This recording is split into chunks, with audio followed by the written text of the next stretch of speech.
What is up? Ishizu tier is finally here in Master Duel and here to absolutely ruin the ladder. Konami decided, after seeing how much the deck dominated both in the TCG and the OCG, you know what, let's just release it pretty much at full power. Why not? Obviously, this deck is going to be hit in the near future, but for now, you get to be able to play a tier 0 deck at near full power. This deck is absolutely insane. I can't really be overstated how strong it is in comparison to everything else, even like Runic Sprite and all the other strong decks right now. Sword Soul, they all get kind of pooped on by this deck and outclassed in almost every way. The deck has insane recursion, insane explosive power, the ability to play during your opponent's turn, like a lot more than you're even used to in Yu-Gi-Oh! It only has like one real counter, and that's Dimension Shifter, which is currently semi-limited, I believe. Let me just double check that. Yeah, Dimension Shifter is semi-limited. This is the only actual counter to this deck, but even then you can play the Saki 1-up Orange Light because you have Ishizu Fairies. Now, this deck is very hard to play. That is one of the downsides of it. It is a lot to process if you just start playing, if you like hop onto ladder and just start like messing around with it without any experience with the deck, you're gonna be kind of overwhelmed with how many trigger effects and quick effects it keeps asking you to do. You might just click yes randomly on everything, and that's not really how you want to play the deck. You want to use your effect intelligently. While you might be able to cheese some wins against rogue decks, when you're playing like the mirror match, it's very hard to play optimally, and you've got to think about what you're actually doing. And so it takes a little bit of time to actually get used to it. I don't recommend this as your first deck if you're just getting into the game, because I mean you'll see why if you try to play it, and you'll hopefully get an idea of that in the few replays that I show in this video. I'm still working on the Diamond 1 climb, but since this deck is so new and everybody wants to play it and see everything, I figured I'd just release the video on this now. I played this deck a lot in the TCG throughout the entire Ishizu tier format, because what else are you going to play? You either play this or you play Floowandereeze, which was full flyer Floowandereeze with barrier statue and everything. Or Sprite, I guess, with Bystials. But no, in Master Duel, it's just going to be this deck that is the best by far. And so there's a lot to explain about this, so I'm just going to go through the card by card. Once again, I'm going to complain about how I'm not able to organize this deck the way that I wanted to. But I'll go through it in the order that makes sense to me, not the order that's shown here, as usual.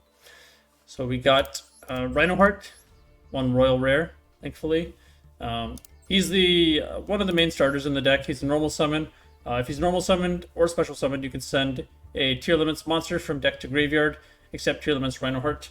And he has another effect if he's sent to the graveyard by a card effect, which all of them have a effect that triggers when they're sent by card effect. You can special summon it and send a Tearlaments card from your hand to the graveyard. One thing to note with this effect is that you need to already have a Tearlaments card in your hand when you activate it. And then we have Sharon, but we have the three fusers: Sharon, Havness, and Merly. So these three have the same second effect, which is if they're sent to the graveyard by a card effect, they can fusion summon using monsters from your hand, field, or graveyard, but it has to include the monster that you actually send. So if you send Sharon and activate Sharon, you have to use that Sharon as one of the fusion materials. So that's why you see people running like DD Crow and stuff to remove it. Because if it gets removed from the location before it resolves, then you will not get to fusion summon at all. And so the first effect of each of these monsters is also very powerful. So for Sharon, you can special summon it from your hand, and if you do, send one monster from your hand to the graveyard, and then send the top 3 cards of your deck to the graveyard. So it kind of like mills 4 cards by itself, which is just insane. It is a level 4 as well, which you can use to make Abyss Dweller, Time Thief Redoer, Baguska, whatever you want. This one is probably the best one to open in your hand. I mean, Rhinoheart is nice as well, but yeah, Sharon just gives you like so much advantage off just one activation. And when you see your opponent activate Sharon, it's just kind of scary. You don't know what's going to happen from there. They could just pop off and go insane. So yeah, Sharon is extremely good. Havness, so this one is a level 3. It's kind of a hand trap. So when your opponent activates a monster effect in the field, you can special summon it from your hand, and if you do, send the top 3 cards of your deck to the graveyard. And so potentially even on your opponent's first turn, you can special summon Havness send 3 cards, and then if you hit anything good, you can start fusion summoning and just start doing crazy stuff on your opponent's turn. Although this card is like kind of crazy, obviously, they're all crazy. I'd say this is definitely the worst of the 3 names. You don't want to really rely on this card to pop off on your opponent's turn, but it's really good at putting pressure on them, especially going second. But you definitely max out on it regardless because of the fusion summon effect. And oh yeah, one thing to keep in mind is, especially in the mirror match, playing around this card, or even if you're not playing tier, if you're playing any deck, you have to be mindful of this card. Your opponent might have it, so if you have a way to like chain block it, the last thing that has to happen is a monster effect in the field. So if you can chain like an effect in the graveyard, it's a triggered effect, you can block this from using its effect, and you may have to do that at times. Then we have Merly. Merly is level 2. If it's normal or special summoned, you can send the top 3 cards of your deck to the graveyard. It's pretty self-explanatory. Not the best starter, obviously, but it can sometimes work if you don't have access to anything else. But what kind of sets it apart is that it's level 2, which means, of course, you can play Sprite Elf. And later, once Konami releases some additional cards in Darkwing Blast, we will get Sprite Sprint, which makes the deck even stronger than it already is. But yeah, max out on these ones. They are semi-limited, but it's not that big of a hit to the deck because of the insane mill power that it has. And then for our other normal summon, we have Diviner of the Herald. I'm playing 2 of this and 2 of Rhinoheart because I don't want to have too many normal summons in your opening hand. But you can definitely play 3 Rhinoheart, 1 Diviner. That's something that people did in the TCG. Some people played 2 Rhinoheart, 1 Diviner, but at the TCG we had all of these names at 3. So I don't know if I would do that personally. So yeah, 2 Diviner. When you normal summon, you can send any of the Ishizu cards to make it level 6, level 6 tuner. Or you can just send like Herald of Orange Light to make it level 4 and like overlay for rank 4. But yeah, this allows you to go into Barone, but it also sends these guys to mill cards and potentially get your play started. Or in the mirror match, you may even want to send the Shufflers because the Shufflers are the best cards in the mirror match by far. And we have the Saki one of Herald of Orange Light. Why not? Figured if you're playing, you want to have one way to at least negate Dimension Shifter, but it's also just a really good card in general. If you play Drytron, you know all about how good this card is. And the fact that you can also send these cards from hand to grave and then get their mill effect after that because they were sent from hand to grave is just kind of insane. So I would definitely play this, even though you're not going to see it super often as a Saki one of. Maxi Tax, I don't think I need to explain that. This deck does lose to Maxi, obviously, that's like the other thing, but every combo deck loses to Maxi. We have Fairy Tale Snow. So right now, I'm not playing like Curious or any way to consistently get access to it, but if you do mill it, it just makes your deck, like your end board, like significantly stronger for obvious reasons. Like Sprite especially struggles to play through Snow on top of your other interruptions. It's a level 4 body, which is just generically good in this deck. It's just an extremely broken card. It's actually unlimited in this game. You could consider even playing 2 or 3. Not the worst idea, but for now I'm just playing 1. Don't really want to clap for the other one. Okay, then we go to the Ishizu cards. So we have 2 Keldo, because it's semi-limited, 3 Medora, 2 Kelbeck, semi-limited, and 2 Agido, again, semi-limited. So these cards are custom cards. I don't really know how else to describe them. These have been in Master Duel for, I think, a month by now, so you've probably already seen them. But in this deck especially, they make the deck from insane to absolutely broken tier 0 status. So Keldo and Medora, these cards just like, I don't like them because they kill basically every rogue deck that relies on the graveyard. That's one of the things that I didn't like about Ishizu tier format. These cards are like very poorly designed, but yeah, I mean, they can banish themselves from hand or field, or sorry, field or graveyard, and target 3 cards in either player's graveyard, in any combination, and then just shuffle them into the deck. So yeah, in the mirror match, this is especially important to have these engraved. You want to get them engraved as early as possible because when your opponent starts trying to fusion summon, you want to shuffle their names back so that they don't resolve. They also have hand effects that can get them on board and also send one of these guys from hand to graveyard. So Kelbeck and Agido, when they're sent from hand or deck to graveyard, by any way, You can mill 5 from both players' decks. So obviously, when you're playing the mirror match, you want to be mindful. You don't want to always use these effects, because obviously it can backfire and help your opponent play. But if you have like access to your shufflers, you may want to consider using them anyways, because you have more to benefit than your opponent does, and you have a guaranteed way to stop them from fusing something, and you can potentially get more advantage than they can. But yeah, knowing when to activate them is like one of the things that makes the rematch very technical and intense. Yeah, Foolish Burial. I figured I would, since I'm playing Snow, and I mean all of these cards are cards that you want to Foolish. I definitely think you should play the one Foolish in this deck. Yeah, Terraforming, absolutely mandatory.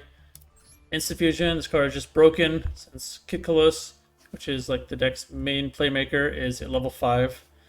A lot of people called for this card to be banned in the TCG, but never ended up happening. And yeah, if you open this card, you basically win. Perla Rhino, sadly limited to 1, but this card's absolutely insane. So when it's activated, you can add a Tearlaments monster from deck to hand.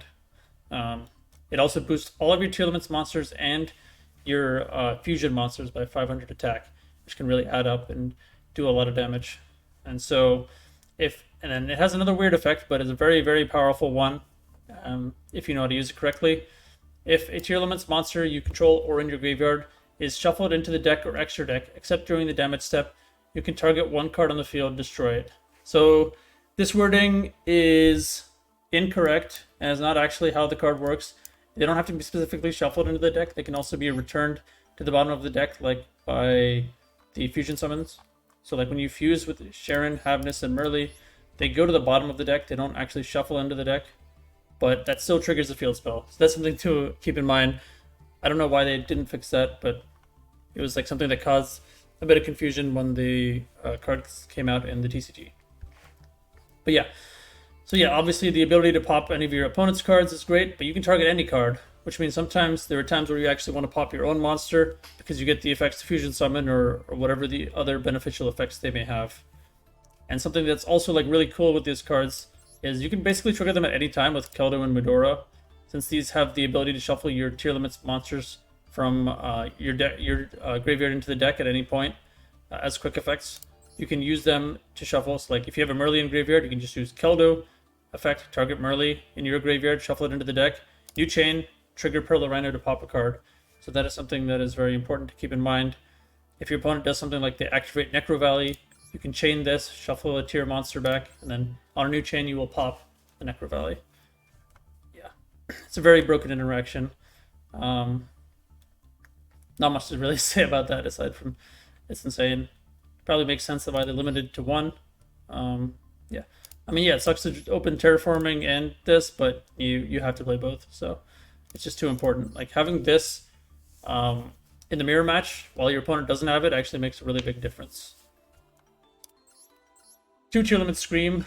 I don't know why they released this card as an ultra rare. This is like shameless, but yeah, this card is very, very strong as well.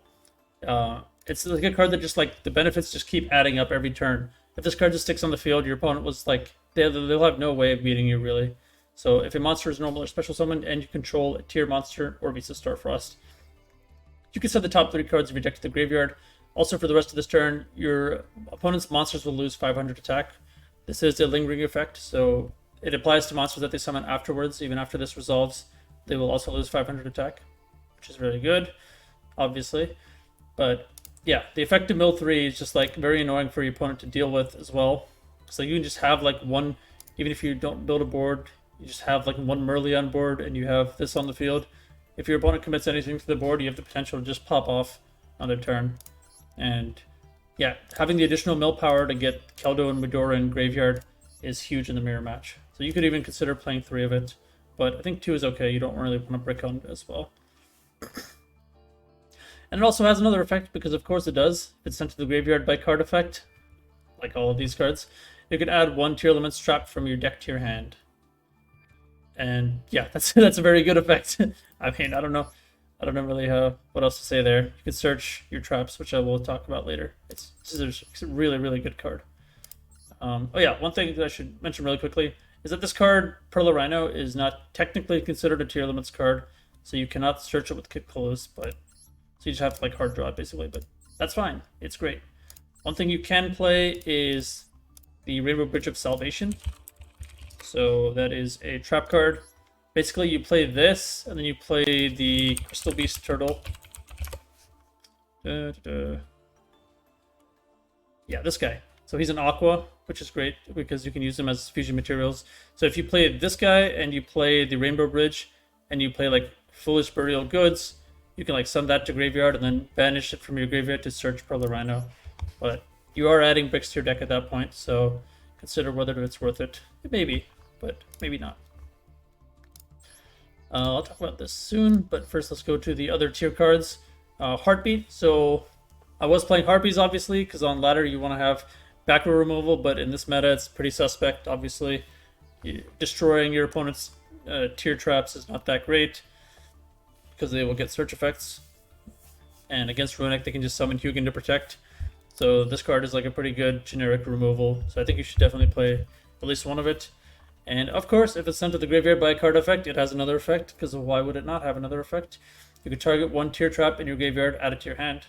For this one, you can only use one of its effects per turn, though, so, you know, it's not broken or anything, right? Yeah. But, like, one cool thing that you can do with this card is, like, if you like, even if you, like, completely brick, like, if you just open this plus, like, Kelbeck and then, like, nothing else, you can just set this, and on your opponent's turn, when they activate, like, any spell or trap, or, like, a continuous spell, a field spell, they set anything, you just pitch the Kelbeck, start milling 5, and start playing. It can unbrick you just like that. Yeah, it's a good card. It's a good card. And then for the two traps, we have Crime and Sullick. So Sullick is kind of like an imperm. It's a continuous trap, though. So if you control a Tearlaments monster or Beast of Starfrost, you can target one effect monster your opponent controls, negate its effects, then send one monster you control to the graveyard. So this does count as sending by card effect, obviously, because why wouldn't it? And it will trigger your tier names to fusion summon. You don't have to send a tier monster to graveyard, but you do have to control one to activate it. But you can activate it and then send like any other monster you control to the graveyard.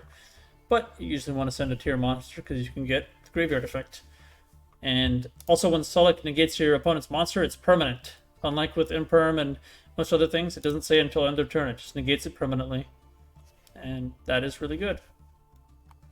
And this one, if it's sent to the graveyard by card effect, of course, you can add one Tearlaments monster from your deck to your hand, so it searches when it's sent to graveyard.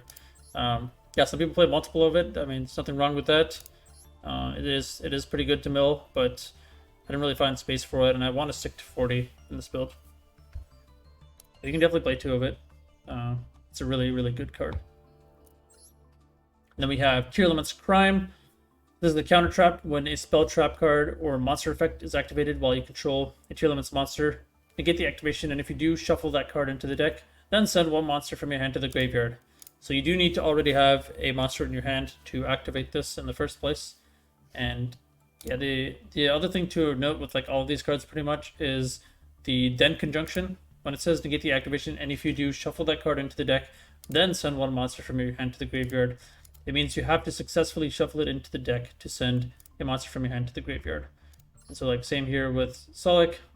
If you have to successfully negate the monster's effects to send monster you control to the graveyard. So just keep that in mind. But you can also use that conjunction to your advantage. So like with Sharon, like say your opponent has Dimension Shifter live, so everything sent to the graveyard would be banished. You can still activate this card. So you can special summon it from your hand. You attempt to send a monster from hand to graveyard, but it gets banished. So since it didn't get sent to graveyard, you don't try to mill the top 3 cards of your deck. So you just basically just special summon this and banish one monster from your hand, and that's it. But yeah, you can still use it under Dimension Shifter, which is pretty cool to know. It can help you make Baguska, which is basically what you're going to do if you get de-shifted. Really nothing else. That is definitely the biggest counter by far to the deck, because everything triggers when sent to the graveyard by card effect. Yeah, and also keep in mind that these are trigger when sent by card effect, not by cost. So if you discard like a tier monster for like Super Poly or something, that will not trigger it because it discards for cost. But yeah, they do trigger when sent by card effect. Okay, so the other tech card that I want to talk about is Mask Change 2. This card is actually very, very powerful in the mirror match.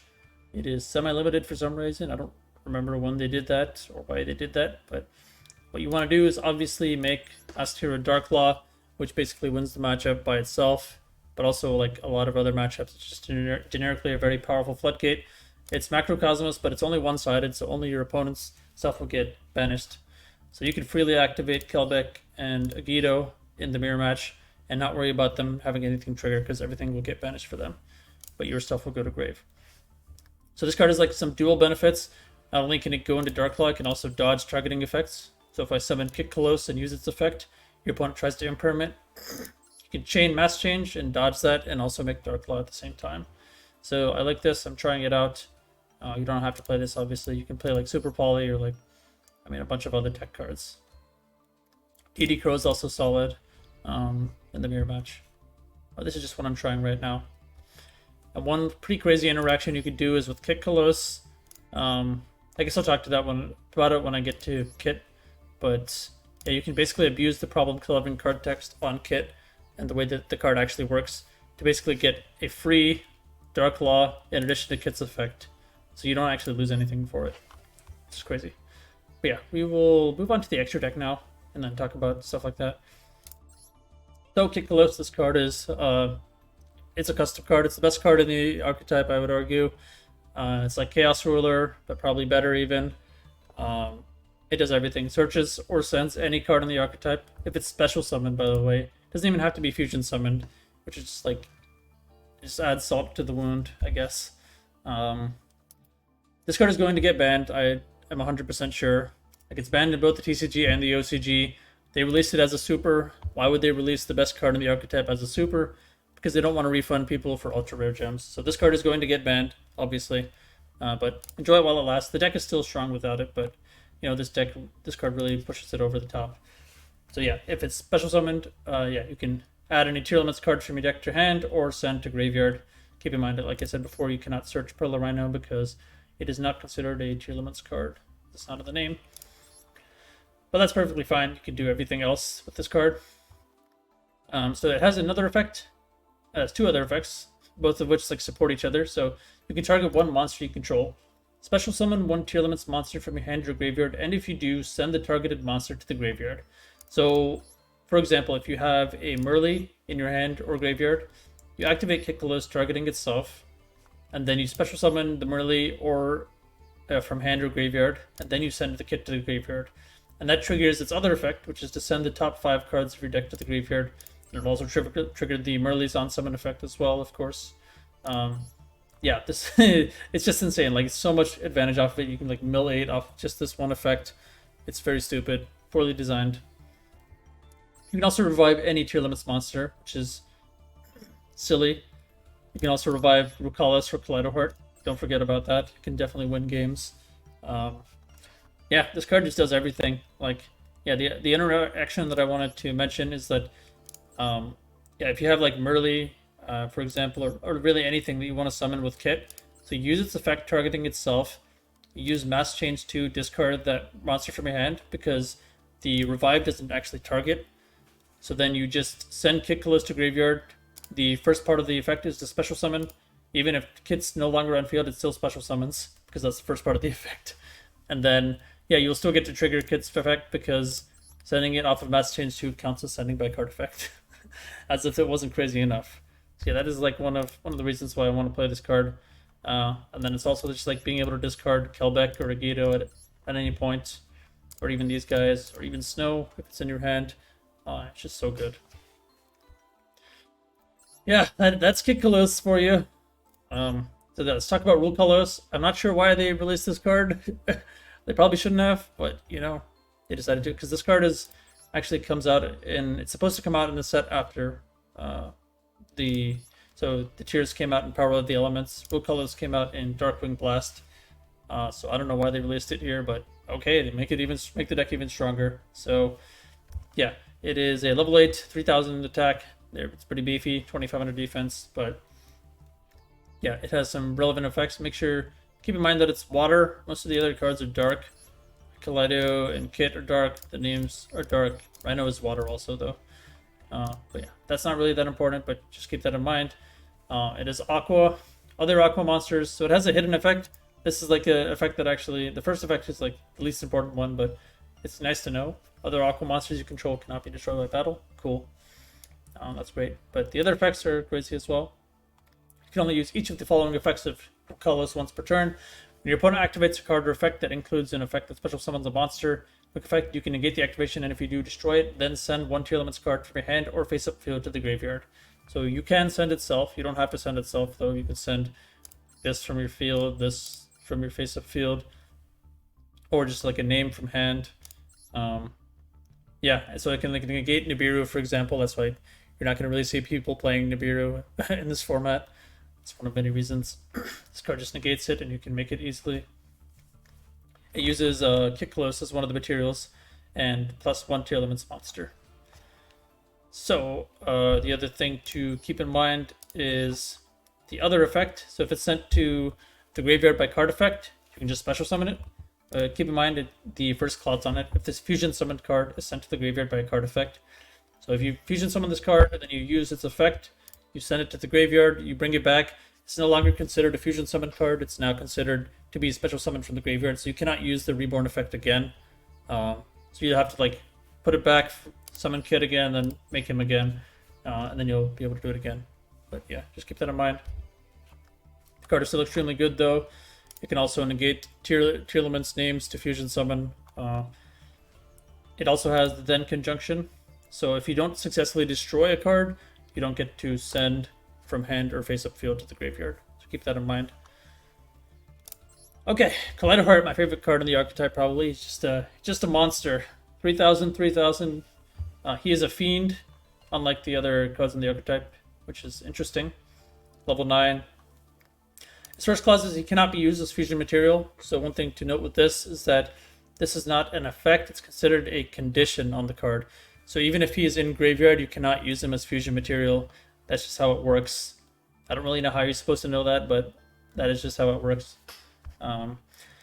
If he's special summoned, or if an aqua monster is sent to your graveyard by card effect while he's on the field, you can target any card your opponent controls, shuffle it into the deck. So just like an amazing piece of generic removal. It's a Nightmare Unicorn, but way scarier, bigger and scarier. And if he's sent to the graveyard by card effect, you can special summon him, and if you do, send one Tearlaments card from your deck to the graveyard, so you can just pop off even farther from there. One interaction that I like to do with this guy is when I make him on my turn, I actually pop him with Pearl Reno, usually, and then I use his effect to reborn and then send like Scream to graveyard, which searches me a trap, which is just crazy. And yeah, you can do that because yeah, it's broken. Yeah, and this guy, he doesn't have a clause that says he has to be fusion summoned, or like, so you can just keep doing it once each turn, obviously. Yeah, so like having this plus Solak on the board is like pretty hard for a lot of decks to deal with by itself, because it's like a negate, sends him, brings him back, then he uses his effect to shuffle their monster into the deck, then you can use the name that you sent to graveyard to fusion summon, and then keep going. It's insane. Okay, now let's talk about the other fusions. Yeah, there's a lot to talk about with this deck. Mud Dragon of the Swamp. So 2 monsters with the same attribute but different types. It's kind of awkward to make in this deck, but he is very good, especially in the mirror match. So your opponent cannot target this card or monsters on the field with the same attribute as this card with card effects. And also once per turn you can declare one attribute. This card becomes that attribute until the end of this turn. So like if you have him on your opponent's turn, you can just like declare Dark. They can't use like Kit's effect to target itself. They can't target any of your monsters like Pearl Rhino or Solak or any of that. He can be annoying to deal with in the mirror match, and then he's also a level 4, so you can make Dweller or any rank 4. So yeah, he's pretty good. I would definitely play him. You don't even if you don't play Super Poly, you should still probably play him. He's just good. And yeah, even though he's like a little awkward to make, you can make him like using Dark or like Redoer as one of the fusion materials. Yeah, it's a good card. You can also make him with instant fusion, of course, since he's level 4. Dragostapelia, definitely a mandatory slot as well. Fusion monster plus a dark monster, so yeah, any fusion in your field or graveyard, except Kaleido. You can't use Kaleido, obviously. Yeah, you just fuse with your name and the fusion monster to go into Dragostapelia. So he just gives you like additional interactions. Like if your opponent like negates your we'll call us like Impermit or something, you can like send another name during the turn, just go into Drago, and you still have interruptions. Yeah, yeah, he's very good. He also makes your opponent's monster level 1, which is very good against Sprite. Yeah, you've probably seen this card. I mean, he gets played in Branded Despia as well, but in this deck, he's very important as well. You can also prevent your opponent's monsters from going into like a rank 4 by making them level 1. Yep. Let's go synchros. I'm playing one synchro, Barone. Usually can't make it, but when you do, it's just an extremely powerful card. And on following turns, you can use its effect to reborn, like Kit or even Kaleido Heart, and that just goes hard because, yeah, you can keep playing from there. They activate on special summon. So Barone is a very good card. And the effect to pop cards is also especially valuable because you can pop your own cards. And you'll see that on one of the replays where I pop my own Solek to get a search and then attack for game because of that. Abyss Dweller, pretty self-explanatory. Obviously, this card is very strong in the mirror match. Your opponent can't do that much when they can't activate anything in the graveyard. But it is a little awkward to make in comparison with everything else. So I wouldn't focus too much. I wouldn't tunnel vision on summoning Dweller, because if you just go Dweller past, you're still probably going to lose. He's not enough by himself, but he's very strong on top of end boards. I hate this card. It should be banned. Yeah. Okay, Baguska. So yeah, it's pretty much a backup plan. So if you get D-shifted, there's not obviously much you can do. You can't fusion summon using your names or anything. So making Baguska is relatively easy to do since you have like these guys that spam out level 4 bodies. You can use Sharon's effect, like I mentioned. Normal summon Snow. You can even yeah, Baguska is like hard for some decks to deal with, obviously, because it just makes them all sit in defense and negates all their effects. So Time Thief Free Doer, this card is pretty core to this deck. So he has the main reason you see this guy being played is because he has a pretty special distinction, in that he detaches cards for he detaches materials for card effect, not for cost. So most monsters, like Abyss Dweller, it detaches for cost, so you don't get to trigger your tier names. But the way that Redoer is worded, there's no semicolon, so it says you can, this effect, you can detach up to 3, then apply the following effects depending on what was attached. There's no semicolons, so there's no cost. So it actually detaches on resolution of the effect, which means if you detach Sharon for the effect, you can trigger Sharon to fusion summon, which is obviously strong and can be used as a sort of extender. Also, being able to attach the top card of your opponent's deck. If you attach like a trap, that's great. You get another additional form of removal, and he keeps coming back as long as you banish him until the end phase. Yeah, Redoer is pretty good. Zeus, I don't see any reason not to play Zeus, honestly. Obviously, like in the mirror match, you don't want to Zeus generally unless you resolve Dweller first. So if you activate Dweller, then you Zeus them, then they're pretty much screwed, then they can't do much. But yeah, Zeus is just strong against every other matchup as well, so no reason not to play him. Also, one thing to keep in mind is with Baguska, when he's in attack position, he cannot be targeted by card effects. So you can use that to your advantage by, if your opponent has like some kind of targeting removal, you can attack and then make Zeus, and they can't really stop you. Dark the Dark Charmer, this is pretty self-explanatory, a very powerful card in the mirror match. You can reborn the kick close to your field to get the effect. You can reborn Kaleido Heart, permanently steal Dragus Tapelia. Yeah, you definitely got to play this card.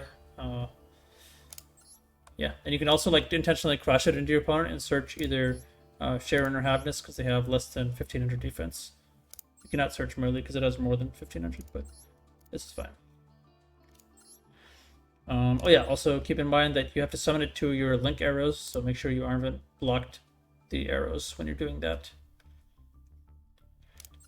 Okay, Sprite Elf, pretty self-explanatory. You're playing some level 2s, giving your monsters targeting protection is nice, and basically being able to reborn Merly on your opponent's turn gives you additional forms of interaction that make it harder for your opponent to break the board. Last 2 slots are probably tech slots. Everything else I'd say is pretty much mandatory. Maybe Barone's optional, but and I mean, yeah, Darklaw's optional as well. But yeah, Appaloosa and Access Code. Appaloosa I don't find myself really making at all, so this could be like anything. Topologic, Zeraboros, it's another option. You could also just play Nightmare Unicorn.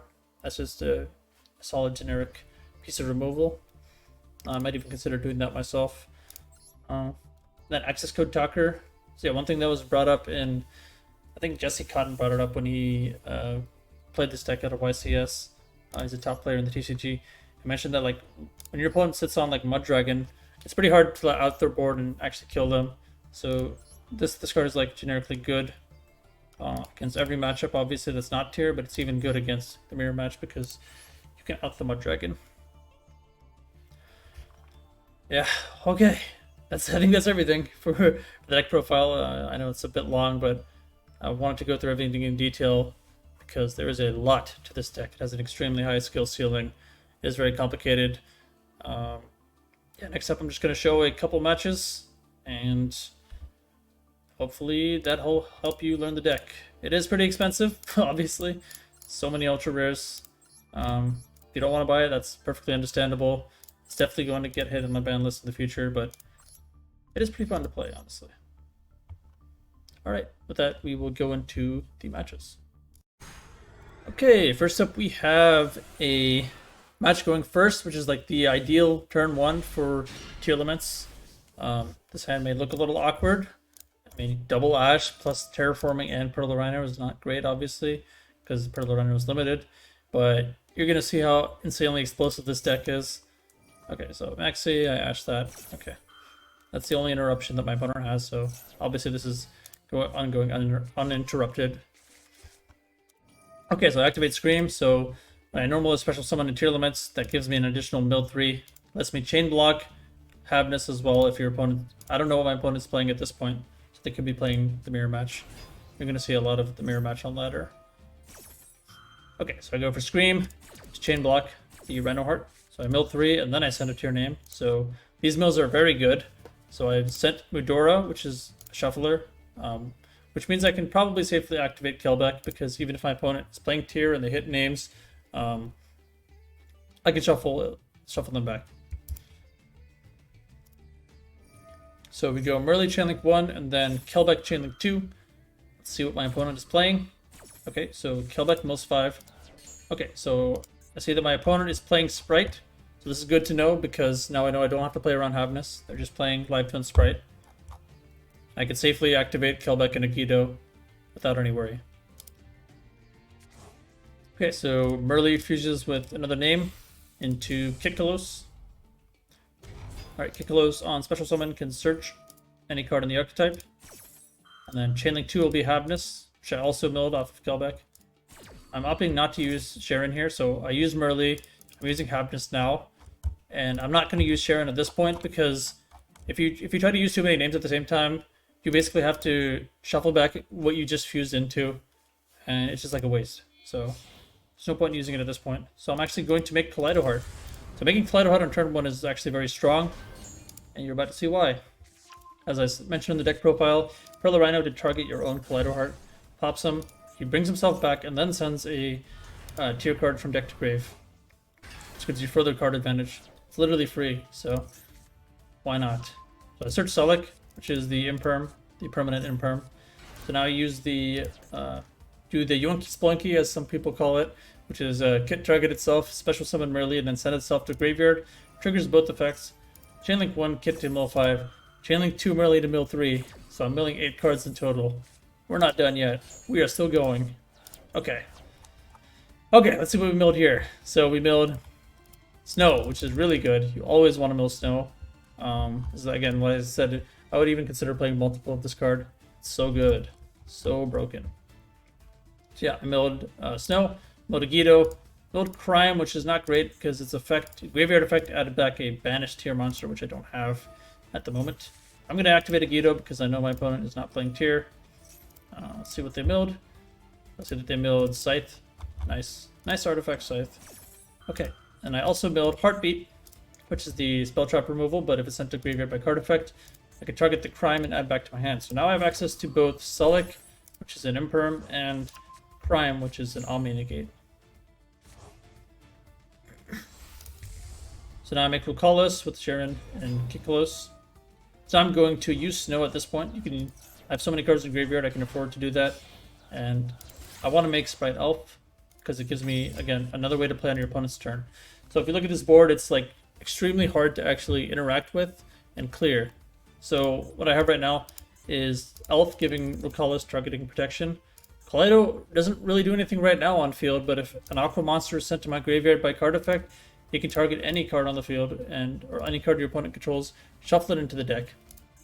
But also if I send him to the graveyard with Sullick, for example, I can just bring him back and then use that effect. And also send another tier card, and then fusion summon again, and potentially go into Dragostapelia. And then, as another interaction, I have Scream, so if my opponent summons anything, I just get to mill 3 for free.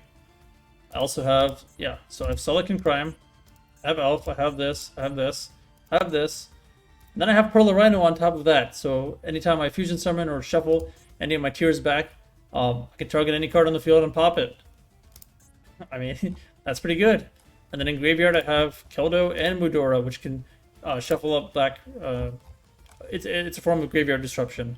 And like I mentioned in the deck profile, can also trigger Pearl of Rhino at any point that I want to. And then I have Snow on top of that if that wasn't enough. If they somehow manage to clear all of that, I still have Fairy Tail Snow. And if they somehow manage to clear all that, I have Ash. Though I'm not going to be able to use probably both Ash and Crime because Crime has to send a monster from hand to grave. So, I mean, I do have to pick one, but that's okay.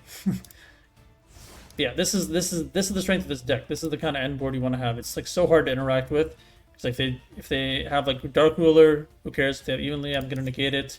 I need like multiple Evenlies and like Dark Ruler and full combo on top of that. They need like an absolutely disgusting custom hand. And even then they have to contend with Fairy Tail Snow. They have to contend with the pop. Like, there's no way. There's no way I'm losing this. Okay, so he starts with Imperm on Elf. He does it in main phase. I'm thinking he might be baiting Talents, but I'm going to be playing into Talents regardless, so I'm just going to use Elf here. Bring back Merly. Okay, he goes Maxi. I'm not going to Ash this, because I know he's playing Sprite. I'm just going to save the Ash for Starter. Because if I negate Starter with Rocallus, it negates the activation, so they can actually activate another one. So I'm just going to hold that.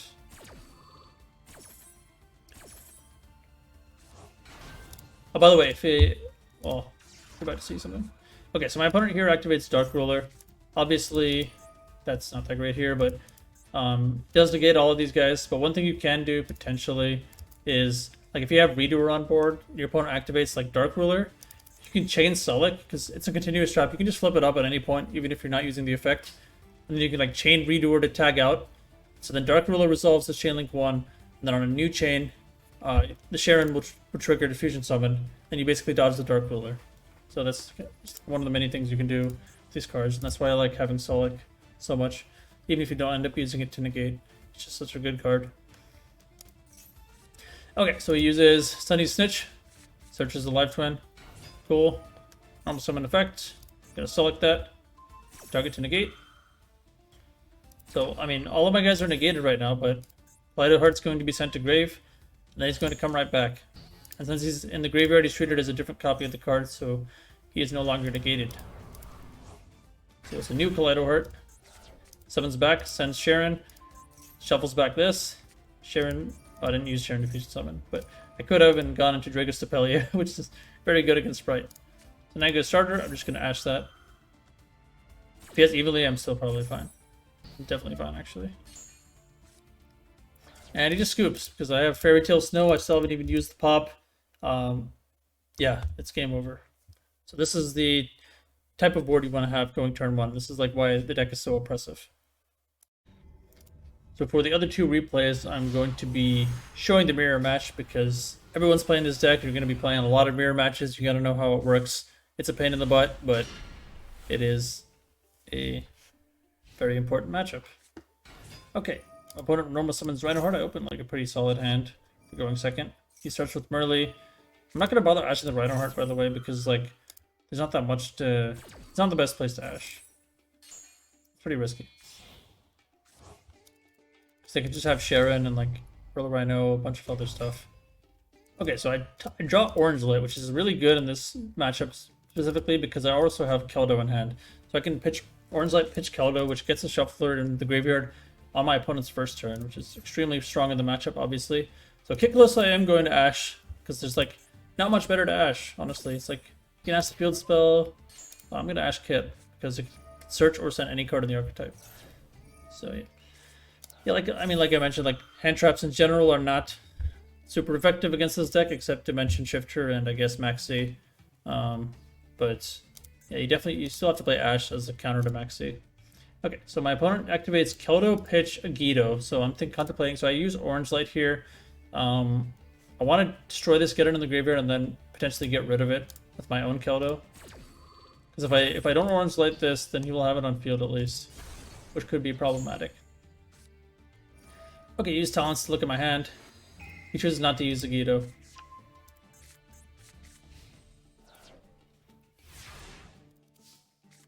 Okay, so yeah, draw Diviner, Realmstone Diviner. Goes Keldo here. I mean, there's no point to use it here, but I was going to chain my Keldo anyways to force out his Shuffler. It's like an important thing in the mirror match. So he's gone through one Shuffler, so he only has Medora. Okay, so I send Agido myself. Now I'm gonna activate. I mean, I have to do this because like I don't have any plays, and if I just pass turn, I'm gonna lose probably. So I'm gonna send Agido. Mill both of us. Enter the lottery. So I don't mill that well. I do mill Merly, but I don't have any other thing to fusion with. So I actually have to activate Killbeck as well, which is not ideal, but you know it is what it is. Sometimes you have no choice. Okay, Kelbeck mills 5 more for both of us. So I hit. Now I hit a lot better this time. My opponent also hits some pretty good. He hits double Rhinoheart. He has 2 Royals. Just realized. I only have 1 Royal, sadly. But, you know. Okay, I build Scream so I can search Sulik. Deactivating Rhinoheart at this point. Yeah, I have Keldo in my graveyard, which I didn't use before. Yeah, so when my opponent activated Keldo to shuffle my Keldo, I chose not to chain mine, because why would I? I'm going to need my shufflers later, probably. And there's something to get rid of in my opponent's graveyard at the time. So sometimes you just don't want to activate your shuffler, because they are hard ones per turn, obviously. You can only use 1 Keldo and 1 Medora per turn, so be mindful of when you use them. So I shuffle back his bricks, because they're bad mills from at this point, since he already built them and used their effect. So now I'm early. I get to fusion summon since my opponent luckily did not hit any shufflers. Okay, now I go Kit, myself. Scream. So I'm adding Scream in this case because, like I said, how strong it is in the mirror match. I need to mill some more, and having this card makes it a lot harder for my opponent to come back into the game. Okay, so we go Rhinoheart. Now that I have this, I have the option to make Barone. Okay, so Chainlink 1, Chainlink 1, Chainlink 2, Chainlink 3. So I mill 8 and send with Rhinoheart, which is insane. Of course, my opponent's monsters will lose 500 because of Scream. Okay, I also milled Heartbeat, and so I can target Crime to add back to my hand. My opponent activated Agido because, yeah, okay. This is what I'm talking about. The mirror match is like kind of a headache. There's like a lot going on at the same time. So yeah, Agido triggers at this time because the monster was, or because cards were sent from my deck to graveyard. Okay, now Sharon will fusion summon into Lucalos to negate any potential graveyard effects of Tears. And the Synchro for Barone. Then I set a card. I set Sulik, and I actually popped my own Sulik because I know I have game at this point. So I haven't used Habness yet. I used Merly and Sharon. So, and I also haven't used Sharon's hand effect. I've used the summon of the fusion effect, but not the hand effect. So I can just freely fuse with Habness. Since I have Rhinoheart in graveyard, I can also just go into Kaleido Heart, and this is just game. That's just like one instance where popping your own card is like awesome. Yeah, and that's 9,000. That's lethal. Okay, and for the last replay, I'm just doing 3 today. We have another mirror match. This one is a lot more insane than the last one. Okay, so opponent starts to Scream. It's not good for me because it puts them ahead. They have both Scream and Pearl the Rhino. That's a really big advantage in the mirror match. So I asked the Pearl the Rhino. I mean, he can just chain block his Kit or something. Yeah, figured I might as well just ask the Pearl the Rhino. There's not going to be much of an opportunity to use Ash. Okay, so now he goes Kelbeck. Since I did ask, I ended up being correct to ask this because he only has normal summon Diviner as a starter. Okay, so Diviner sends Kelbeck, we both mill. So he mills pretty well, pretty well. He hits Agido, he hits Havness, Rhinoheart, and Scream. But I hit Medora and Havness, and I think my own Kelbeck. So my opponent is fusing. So turn player trigger effects activate first. So all of these are trigger effects, so he gets to activate them first before I get a chance to respond. Okay, and then non-turn players trigger effects. Okay, so yeah, I activated Havness. So he had no response to Havness. So now I can use quick effects. Or quick effects. Since we used trigger effects already. So now I'm just going to chain Medora to shuffle back his Havness so that it doesn't resolve. But my Havness does resolve because he didn't hit a shuffler. So I go into Kit. Okay, so then Agido resolves. Then we both mill some more. So he hits the Gravekeeper's Trap. He's on this. I mean, I don't think it's worth playing this honestly, because you have to play this and exchange with the Spirit. If you have it up, it is really good. It's like a continuous Abyss Dweller, but I don't know. It's just kind of a brick.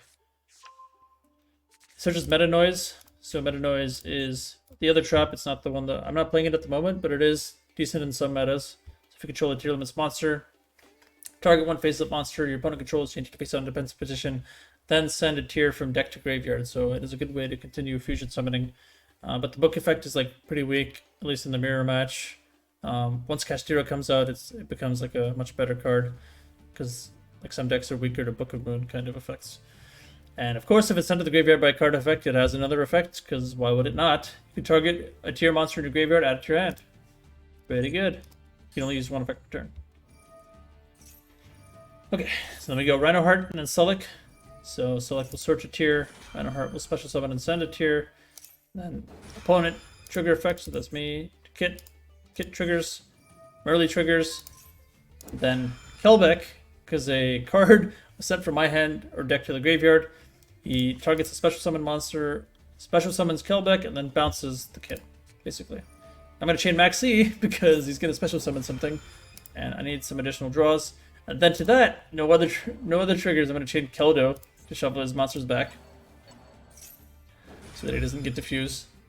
And I'm getting rid of resources. I don't want him to have Rhinoheart in graveyard, because that means he can go into Kaleido potentially later. And Kaleido is pretty good. Okay, my Kit still resolves even though it got bounced back. I didn't get it negated, luckily. So he has a 6 and a 4. He's going to make Roan, obviously. Okay, so there's the Baron. He is under Max C though, so I do get a draw. I draw probably the best draw possible, because now I can out the Baron if he does that. So yeah, another thing in the mirror match is Kelbeck. I mean, it's hit or miss, but if you play into it, like in this case, it can kind of screw you, like your opponent's Kelbeck can screw you over pretty badly. So now I'm going to use Kelbeck targeting Baron to force it out, or he doesn't have to negate it. I probably shouldn't have used the negate, because now I can trigger Kelbeck's graveyard effect, because you can use each effect once per turn.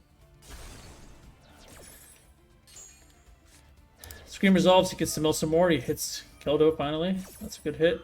So he triggers Merly, I triggered Kelbeck. Okay, so we're gonna mill some more. We're not done. This is still turn 1, by the way, my opponent's first turn. Okay, he goes back into Kit. There he goes in. Yeah, he didn't go into Kit before. Now he finally gets the fusion summon. I go Sharon and Agido, and then Scream to search the other trap. My draws have been like pretty mid here because I didn't draw any names. So yeah, this is very strong. This interaction here. So I triggered both Sharon and Agido.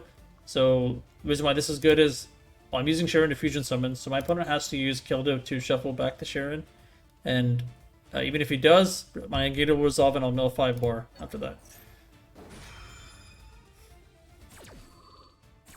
So he's kind of forced to use it.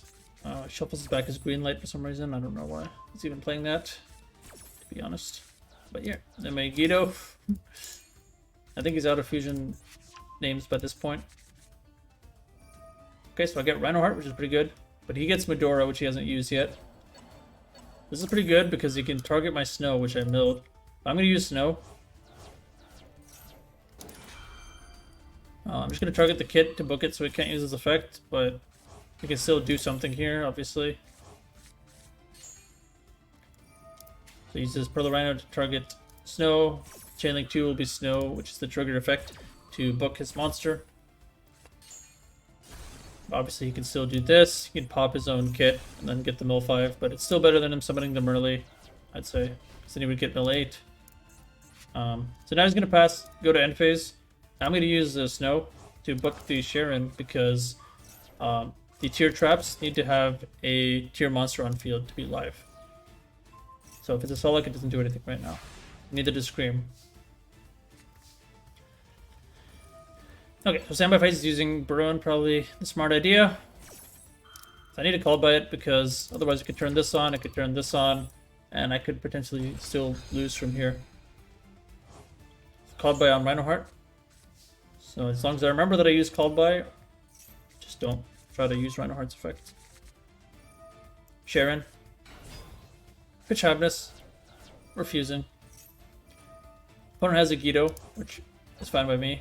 I had to force it out eventually, so he's gonna do that.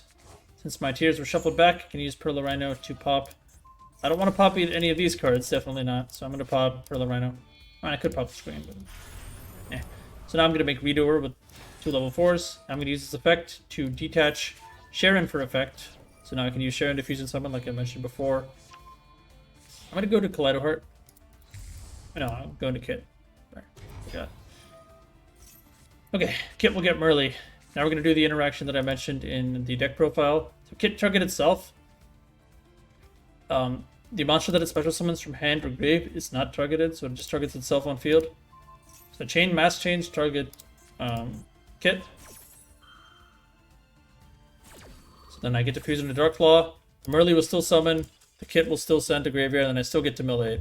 So, and I have Dark Claw on field. So yeah, that's a very powerful interaction. And then my opponent scoops when he sees that because it's over.